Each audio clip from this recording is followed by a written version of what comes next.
La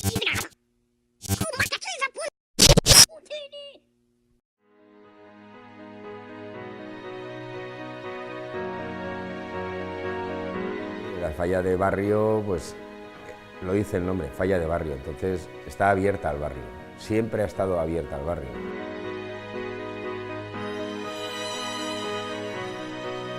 Las fallas antes, para mi gusto, eran mejor en el sentido de que eran más tradicionales. Ahora se hace mucha falla en cuestión de fiesta, pero el poner un disco móvil hace para la falla, pero no es falla.